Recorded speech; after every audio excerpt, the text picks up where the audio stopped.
Assalamualaikum warahmatullahi wabarakatuh. Kami dari kelompok D akan mempresentasikan dokumentasi sistem mutu dengan anggota Siti Suhesti J3E118084, selanjutnya Putri Yuandari dengan NIM J3E118107, selanjutnya dengan saya sendiri yaitu Vivi Aprianingsi dengan NIM J3E118126, dan yang terakhir yaitu Intan Bella OMP dengan NIM J3E118154.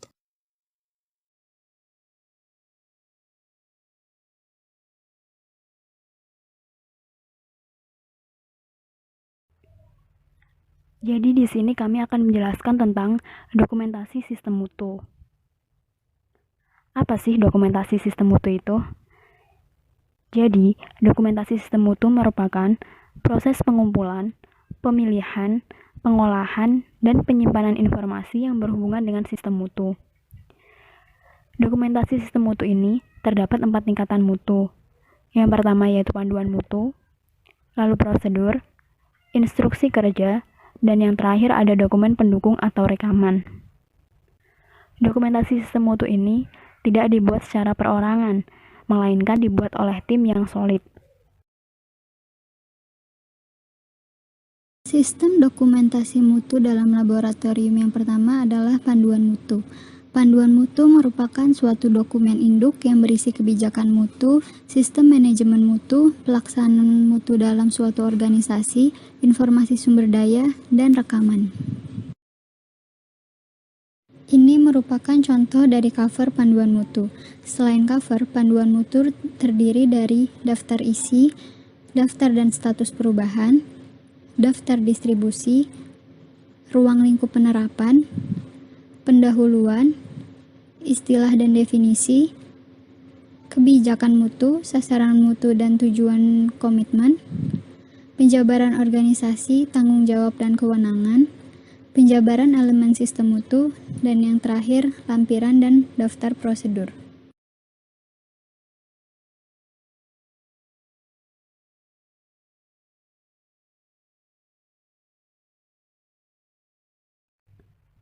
Selanjutnya ada prosedur. Apa sih prosedur itu? Jadi, prosedur merupakan tahapan kegiatan dalam suatu bidang tertentu di lembaga yang bersifat rahasia, serta dapat memberi petunjuk bagaimana hal-hal yang dituliskan dalam panduan mutu dapat dilaksanakan. Berikut adalah contoh dari prosedur. Di dalam prosedur tersebut, dapat diketahui bahwa terdapat beberapa bagian penting. Yang pertama yaitu ada tujuan, lalu ada ruang lingkup, penanggung jawab, acuan, prosedur kerja, dan dokumentasi. Yang pertama yaitu ada tujuan. Tujuan di sini adalah menyebutkan alasan apa yang dilakukan pada prosedur ini. Kemudian yang kedua yaitu ada ruang lingkup. Ruang lingkup di sini menyebutkan lingkup bidang atau personil dan masa prosedur ini berlaku. Selanjutnya adalah penanggung jawab, yaitu siapa yang bertanggung jawab akan dibuatnya dan dilaksanakannya prosedur ini. Kemudian ada acuan, yaitu dengan cara menyebutkan daftar dokumen yang berisi informasi yang diperlukan untuk memahami prosedur ini sepenuhnya. Selanjutnya ada prosedur kerja atau langkah pelaksanaan, yaitu menyebutkan secara detail segala aspek dalam prosedur yang kegiatan tertentu dengan cara sistematis. Kemudian yang terakhir ada dokumentasi, yaitu termasuk formulir atau format yang diacu dalam prosedur.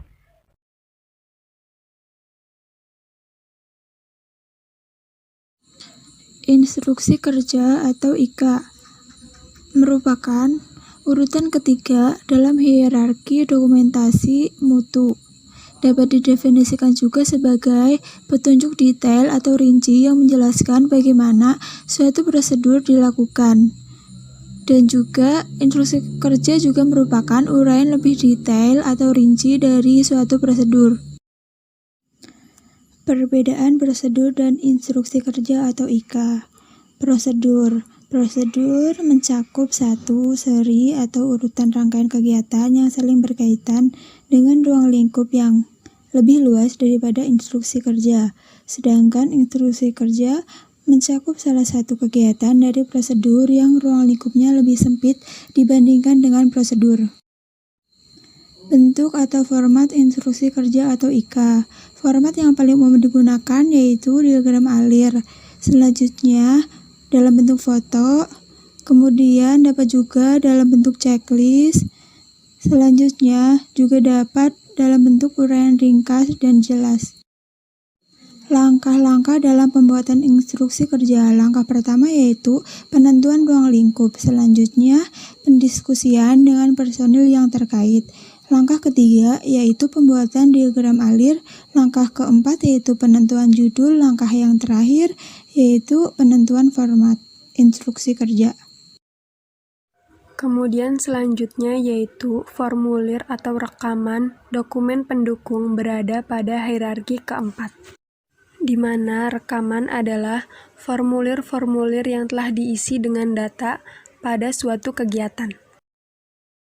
Jadi, perbedaan dari formulir dan rekaman adalah formulir merupakan borang yang masih kosong atau belum diisi dengan data-data dari suatu kegiatan, sedangkan rekaman adalah formulir yang telah diisi dengan data-data dari suatu kegiatan menyatakan bahwa kegiatan tersebut telah dilakukan.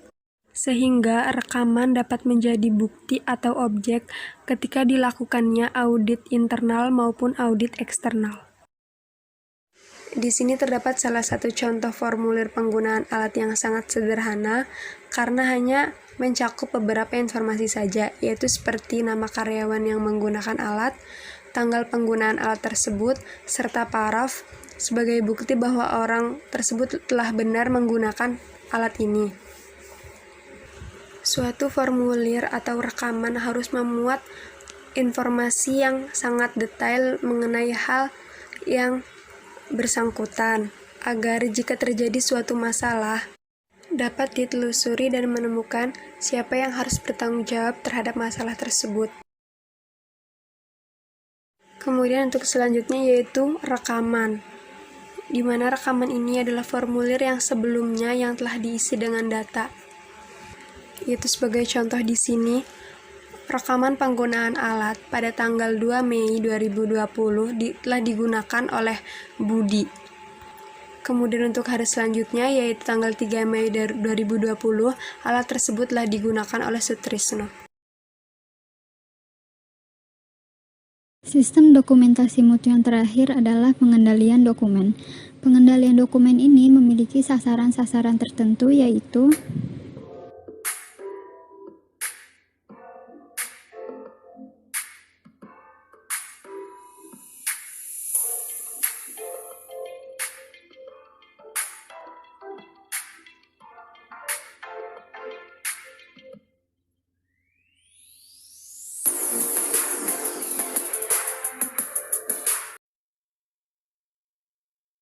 Sekian presentasi dari kelompok kami, kurang lebihnya mohon maaf yang setulus-tulusnya.